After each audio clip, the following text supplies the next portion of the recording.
watching the Mary Seacole Youth Voices podcast, which is sponsored by VERU.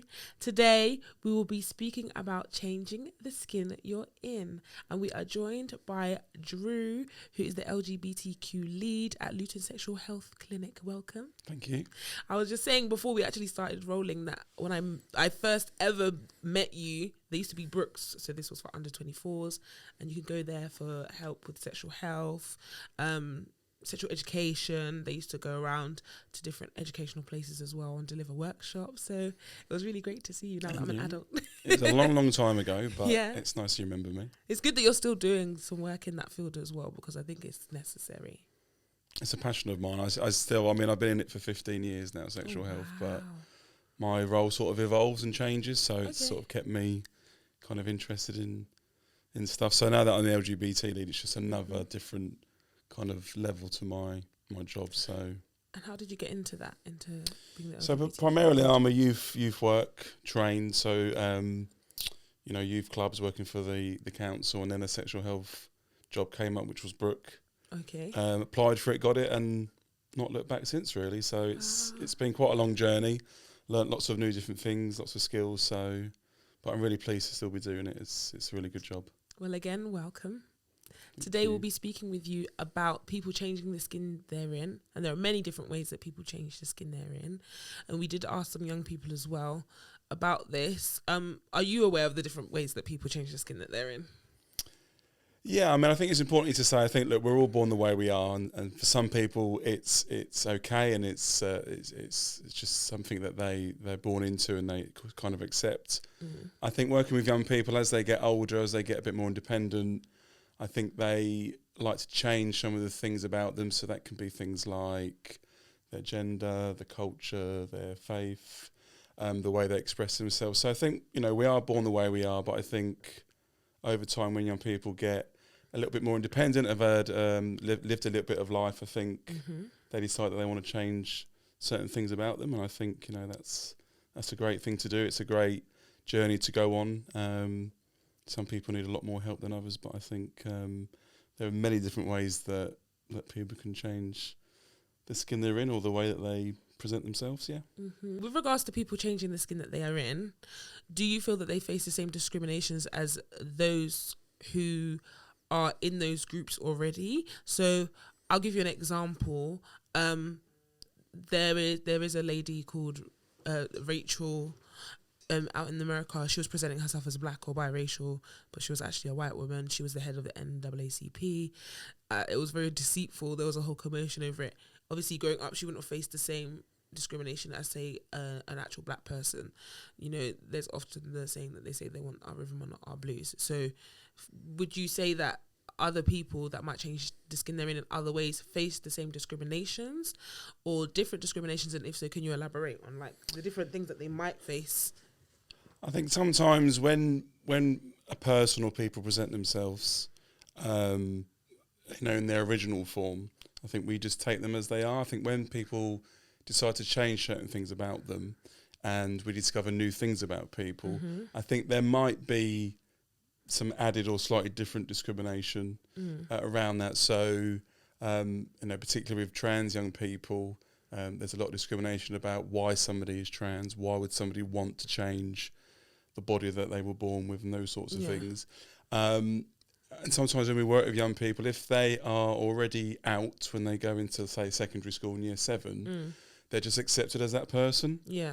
But if you were to try and maybe transition maybe in year 8 or 9, once somebody has known you as something, that's slightly more difficult because there's a lot more questions raised about why things happen, why would you want to change, and these sorts of things. But with a lot of people, sometimes those things are just there.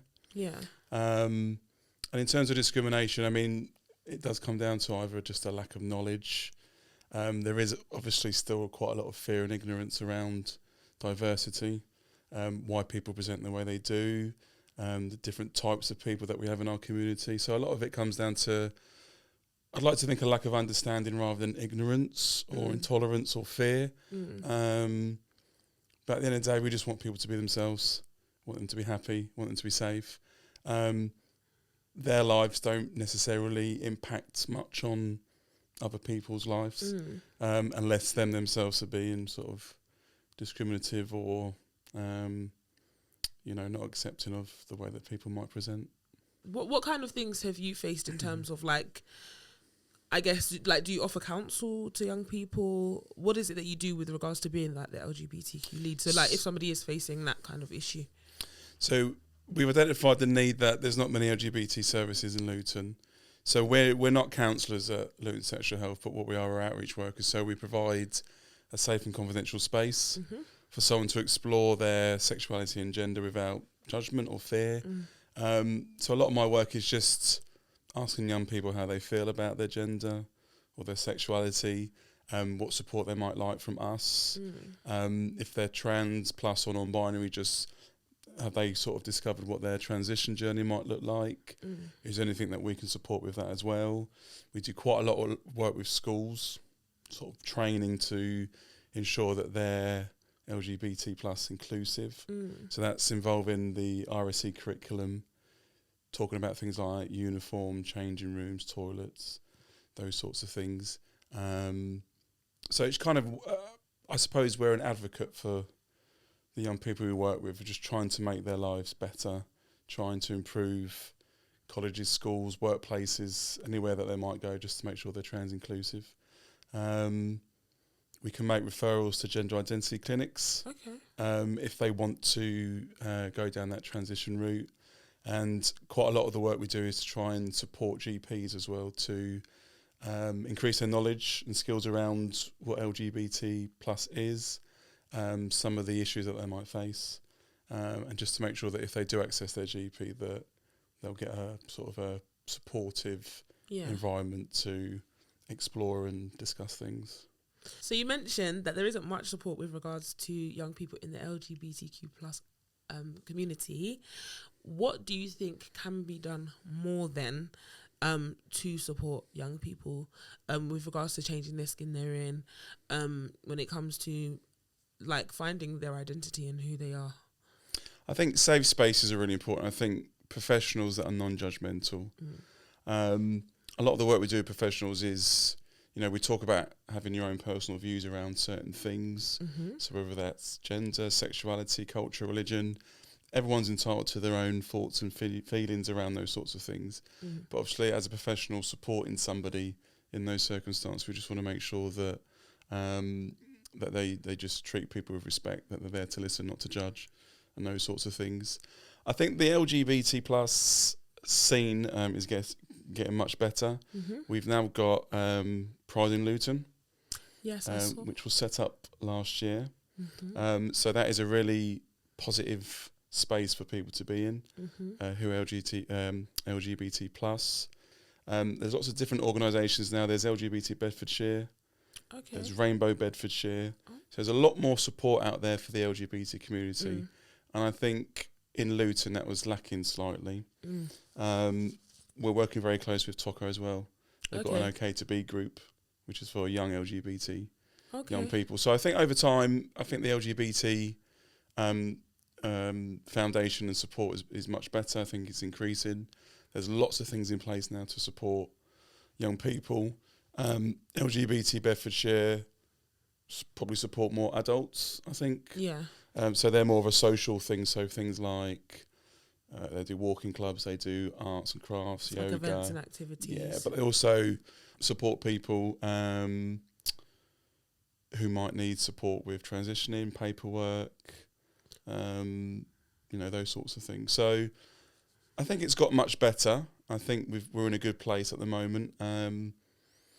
Luton Sexual Health is going to set up an LGBT network for the whole of Luton to try and bring all the services together. So mental health, sexual health, social care, youth work.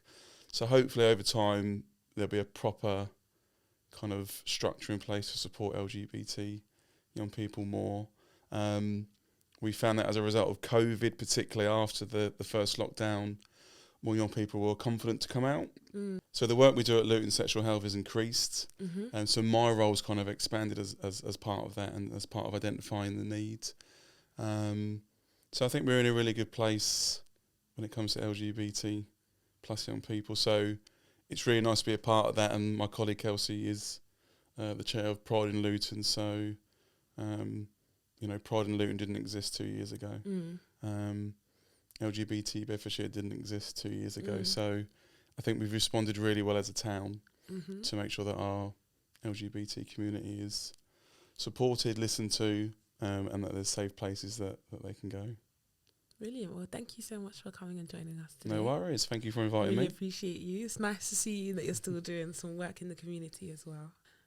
And now we'll be speaking to a couple of young people to get their views of changing the skin you're in. I am joined by Jojo. Hi. And I am our pleasure. And also by Chloe. Hello. So can you tell us a little bit about yourself? Hi, I'm Jojo. I'm from Luton, and it's great to be here. Yeah, no, thank you for having me. Oh, our pleasure. And Chloe, tell us a bit about yourself. Hi, I'm Chloe. I'm 23 and I work in Luton. As mentioned before, the topic we'll be speaking about today is changing the skin that you're in. So guys, are you guys aware of the different ways that people can change their identity? Yeah, I've got an example. Go ahead. So Michael Jackson, that's a clear example of changing your skin. There's also other ways, but he went from being a black male and he bleached his skin so that he looked extremely white. So that's one example. Okay, and Chloe? And leading on from that example is the plastic surgery that he had as well, changing who he was and what he looked like in that perspective. But then also it can be you feel as if you're in the wrong body. Like an identity crisis. Yeah. And like you feel like you're not in the right not body in the right or skin. you're not. Yeah. So that's what I understand it as. I think that there are many people I think that are, just to touch on what you said about feeling like they're not in the right body. So we do have people that might change, like you said, through surgery, changing their skin colour. Some people also change gender as well. So then we might have like trans men and trans women because they don't feel happy or feel, I guess, normal in the body that they have. And then you do kind of see them change and transition, and then they're so much more happier, they're so much more at peace, they're thriving and everything. So there are many ways, but there's also the one that gets me is transracial. Now I know that Michael Jackson bleached his skin, and I think we should definitely touch more on that. But I think that he more did that because he had the vitiligo, and that can take over somebody's body where you lose the pigmentation of your skin. And so some people say it's because he was trying to obviously appear white, but obviously those that know, and based on what he said, he had this condition. But there are people that actually claim that, for example, there's a guy that claims he identifies as Korean, as a K-pop artist, and that he's Korean. So when it comes to people changing their race, there was the case of Rachel Dolezal, who was the head of the NAACP. Now this is an organization that is for African American people. This woman immersed herself into the culture, studied and taught I think African American history and studies, and decided that she was black. It wasn't until her parents came out and was like, I'm white and I'm white actually, so impossible, that people realised this woman the whole time has been saying that she's one thing when she's another. And there was a whole uproar about it as well. It's the transracial, I don't understand. Yeah, I don't know too much on that situation, but do you think people reacted the way they did because of the deception? Yeah, I definitely feel like that played a big part because of her, like I said, immersing herself in the culture. She, I guess, I feel like people felt taken advantage of. In our culture, we often say like people want our rhythm but not our blues. But we'll get into that. I like that. But let's hear what the young people had to say about people changing the skin they're in and their awareness of how people might change their identity. Are you aware of the different ways people change their identity, and do you know why they might do that? Oh, some people might deem themselves not to have been born in the right body, but other than that...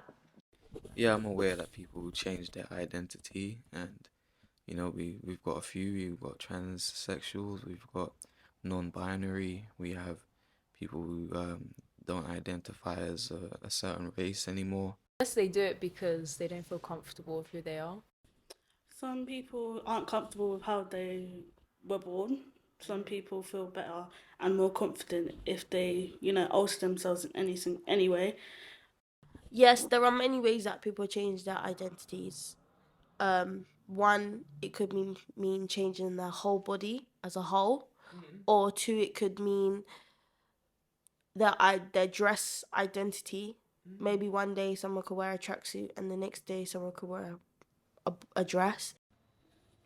I'm aware people, it's 2023, people have changed all sorts.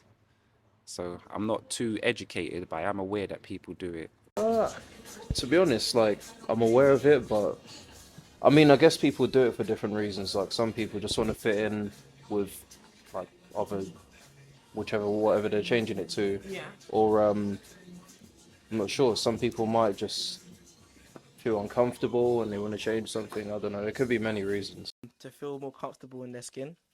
I'll be honest, I did take into mind that a young person said about you can change your clothes and change your appearance to, do you know what I mean? Yeah. And they're little things.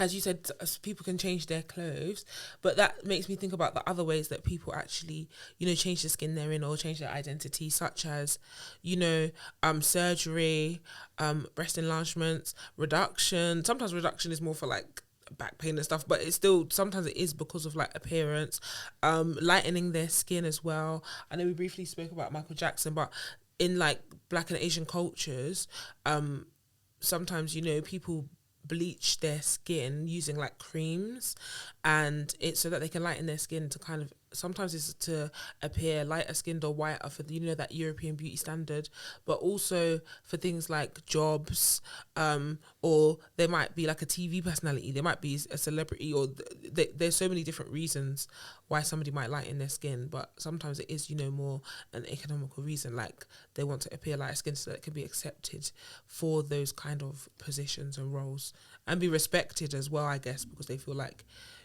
when you're darker skinned you might not receive that respect that you do when you're lighter skinned as well. I want to ask you a question then. So do you feel like if someone was to change their outfit or how they look or change their colour, do you think it comes with a persona too? Do you feel like their whole mindset and the way they act and how they talk changes too? Have you seen it? Have you, like with the lady you were talking about?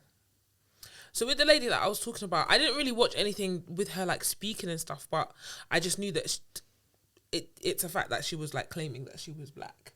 So with regards to the race side of things, yeah, I feel like when somebody, the way that you dress on a certain day, I feel like it can affect. I don't think it overall changes your persona, but I feel like it can. I feel like it can affect how you move. Even me, I'm a female, cisgender, heterosexual. But if I was wearing a tracksuit and some trainers and I put my hood up, I might feel a bit gangster. Like, do you know what I'm saying? Like, you might feel a bit. I get it. Like, I'm just going to the shop or whatever. I'm just in my own zone. Do you know what I mean? But if I dress up and I put on my heels and I do my makeup, or even if I don't put on heels, but I'm like, even just like this, but I do my makeup and stuff, I feel fierce. I feel cute. Do you know what I mean? So I feel like it. Yeah. It depends on whose decision it is, though. It's like precisely.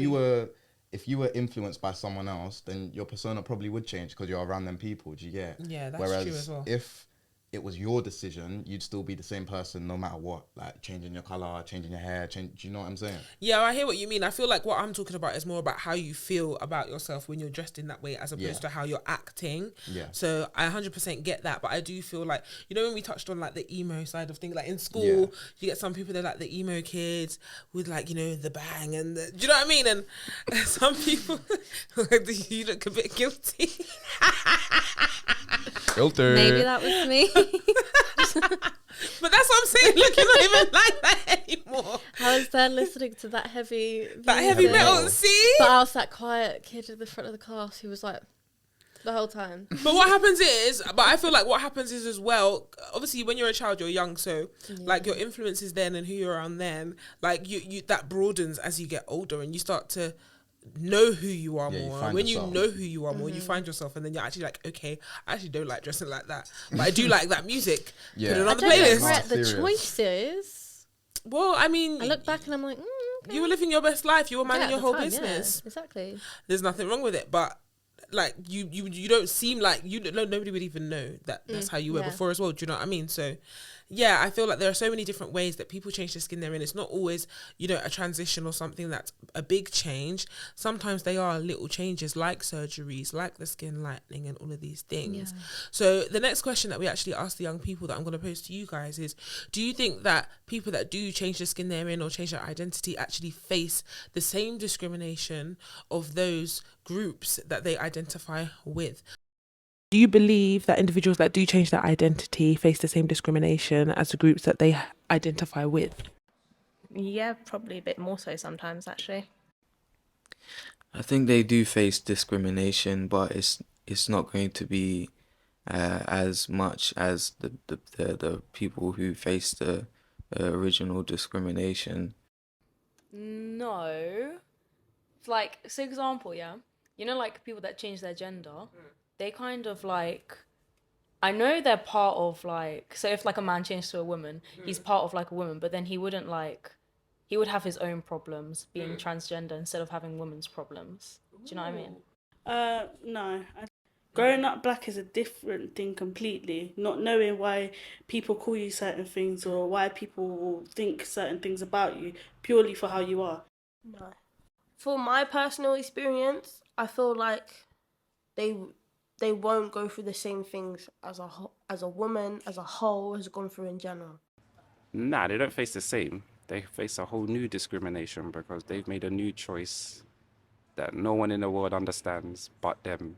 I think they could. It is definitely possible. Like they could experience more hardships than the group that they were in beforehand.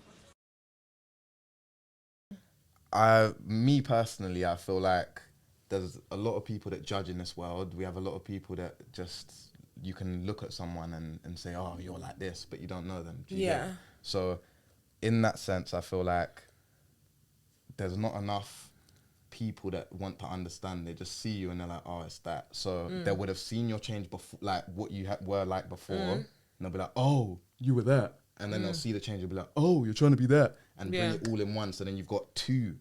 Do you get it? You've got two problems. They're looking at your past. They're not letting you get over the past that you're trying to get over. And then they're looking at the future saying like, so for example, like trans from girl to a boy, they'll say, oh, you're a girl, talk about the factors of girls and their opinions on girls. And then they'll turn and say, oh, like men are trash and you're a guy now and you're in that category. Do you get it? Like, I've never looked at it like that. I swear, I have friends that have been classed in that category of both. Yeah. Because they won't be accepted as the man, or they won't be accepted for who they class themselves as. Yeah. Say if a girl transitions into a guy, or you transition into a different race, you will face discrimination, but it will be different because, for example, if I were to be a guy, I would then face a different discrimination because maybe people would see me different because I'm not like born that way. Yeah. It's not real, but born that way. Yeah. So I think that if someone were to transition over into whichever gender, they will never like experience the same discrimination as what somebody who already was in that category would have. They would experience something completely different and may even be discriminated against even more depending on the scenario. For their choice, basically, or what they call a choice. It would depend on if the person who had changed gender vocalized whether they changed gender. Do you get it? Yeah. That's true as well, because not everybody knows, because some people, there are some beautiful like transgender women, people wouldn't know that they had actually transitioned from like male to female. I touched on like people wanting our rhythm and not our blues. When it came to the transracial, I would say that some women do also, however, feel the same when it comes to people that are transgender. And I say that because there are things that as women that we do go through that trans women don't have to experience, like period cramps. Like, do you know what I'm saying? And those kinds of things that we have to go through as a woman, growing up as a woman as well. However, like you said, they still face their own things, and they still their own obstacles, and they still face their own, like, being discriminated against differently because of their transition. That's already a discrimination, and then that's how we get a lot of like hate crime and stuff as well, where people have really like harmed people, killed people, like, just because they've decided to, or just because they want to be themselves, literally. And so they've transitioned. Even within the LGBTQ community, there is discrimination against trans people, like those that might be just that might be gay, like gay men and gay women, for example. They sometimes still discriminate against trans people. I remember watching Pose. Everybody watch Pose. It's really good for like understanding as well. And basically, there was one of the characters, I think she later on became one of the house mothers, but one of the characters, she went to this gay bar and they threw her out of the gay bar because she was a trans person. But we're meant to all like have each other's back and support one another. Do you know what I'm saying? So I definitely feel like there's so many different forms of discrimination in, like, not just outside but also inside. Do you know what I'm saying? It's just like say black people. I can't speak on any other race because I'm black, but with black people, yes, we have discrimination outside of our race because we're black people, we're different, whatever, we know what it is. However, within our race, there's also colorism and discrimination. Oh, this light skin, dark skin, all of these kind of things. That's where the skin bleaching even comes from, like, because it comes from people being called like the mulattoes and all of these different things, and people being put in different positions when certain historical events happened. Like, people were bought, somebody was in the house, but then some people was in the field. Do you get it? Yeah. So all of these things are also within the race or within that community, let's say. So within the LGBTQ community, there is discrimination within it as well. Within race, there's discrimination in Asian races and stuff as well. They do. If your eyes are like too slanted, like in certain Asian communities, people have eye surgery so that they can actually because they want to be on TV or whatever, and they have eye surgery so that their eyes are more like open. And do you know what I'm saying? And it's like, but you're beautiful before you did that, but because they feel like they have to do that to get the job or be in that role, people will do those kinds of things. People change their noses because they want to appear different, like musicians, models. It's everywhere. So yeah, I definitely feel like that's where like hate crime and stuff comes in, because of the discrimination. People are then like discriminating people for their transitioning, for the change. Why do you think people discriminate against people for these changes and these transitions? I'm not sure whether it's lack of awareness and also how you're raised and the kind of things you see when you're growing up. Yeah. Because, you know, if you grow up, like, for example, I went to school and it was mainly white people in my school. There was barely anyone of a different ethnicity. Yeah. Like, I was the closest thing to something different, and that's not even, like, what is that? But then when you grow up and then you see, like, a different, like, a diversity of people, you think, oh, like, these people are different to me. Why are they different? And then when your parents may, like, when you're questioning all these things, and, you know, when your parents may say, oh, look, don't say that. When you're a kid, that may make you think, oh, is that something to be ashamed of? So then you already start to think they're different. That may be a bad thing. Yeah. And then is that where it comes from, or is it literally because, like, well, yeah, lack of knowledge? Like, I'm not.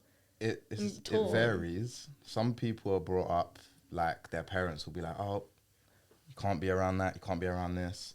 But then sometimes it's like personal preference, like what you like. Do you know what I mean? And there is a lot of discrimination in the world in general, but when it comes to this topic, it's like people hate for no reason just because someone wants to change who they are. It's not the fact of, like, they're discriminating for who you are. It's what you've changed about yourself, which doesn't make sense. Yeah. My personal experience going to a multicultural school, we didn't really get taught how to accept people for who they are and how to accept yourself and be comfortable in your own skin. Do you know what I mean? So maybe they should voice that a bit more in schools and let people know that it's okay to be whoever you want to be. If you want to dress like a girl and you're a boy, dress like a girl. If you want to dress like a guy and you're a girl, dress like a guy. You know? And I find from when I went to school, you don't learn about like why we're different from each other and why we're made up the way we are. And if we had more of an understanding, maybe when we were younger, we wouldn't have had the prejudgment. Where we are now, yeah, because there's a lot of discrimination now. I feel like we all have similar views when it comes to, you know, feeling like there's a lack of education on this topic. Let's hear what the young people had to say about this and about there being, you know, whether there's enough information or not out there. Do you feel that there is enough information and support available to raise awareness for individuals who are going through this experience? Definitely not. There's never enough. I haven't seen as much information as there could be. No, because I don't even know of one place. Because a lot of people don't know like where they can go or like people they can talk to and stuff like that. No, I don't think so. In regards to sexuality, I think there's not enough. I think many people out there are still questioning, and for example, some people's families aren't very open to things like that. So there's not enough support around anything like that because you're just kind of conditioned to think that you're born like that, so you have to stay like. Support wise, I don't feel like there is. There could be. I'm not quite sure. I feel like there's only half as much as information as there is support. Nah, but in all honesty, I don't think there can be because no one really understands it to then spread awareness of something you don't really understand yourself. So, Do you feel that there's enough information and support available to raise awareness for the individuals who might be going through this experience? Nah, I don't think so. Nah.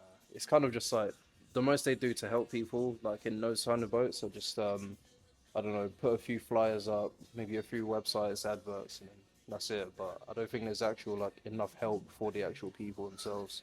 I feel like it's getting better, but we can still do more to like help and like share love throughout the economy.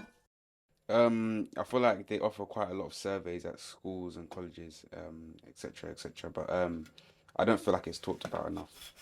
Yeah, there clearly isn't enough information, and that's what kind of feeds the ignorance as well. From hearing the young people's views, I definitely think there needs to be more support in schools because this is where all our lives start. Yeah, when we start interacting with different people. Exactly, and this is where we should be learning about these differences and that's okay, because it's not our fault that or our parents' fault that they have not had these resources to learn this when they were younger as well. Like they are human like we are, every adult is. I definitely feel like I was blessed in that respect, that, you know, when I was saying about education, education can start at home as well. Not to say that we don't, when you're in school, yes, we still need those services and we still need to be educated outside of the home because some parents are ignorant, some parents are uneducated themselves. But I was blessed. Some parents aren't about. I was not able to question these things, ask these questions. It was too taboo. Do you get what I mean? That was I understand. Kind of environment. I understand completely. But yeah, it's just, I think that the way that you're brought up and stuff, it can actually help you have understanding 100%. As well. Yeah. So even though we all agree that there needs to be more support in schools, there definitely needs to be support created now for people who aren't in school and have grown up but need the support. But what does that look like? What do you think that would look like external support? Preferably counselling, or a workshop where there will be a load of people that are all different and they all come to one to understand each other. Just little things that could help. Even TV programs adding more culture to it, or adding more diversity. Diversity, that's the word. Yeah. Diversity, yeah. Wicked. Thank you so much, guys, for watching Mary Seacole's Youth Voices podcast. You guys have been amazing as well. Thank you so much for coming. And next time, based on what we spoke about today, we will be touching more on hate crimes and the discrimination that leads to that.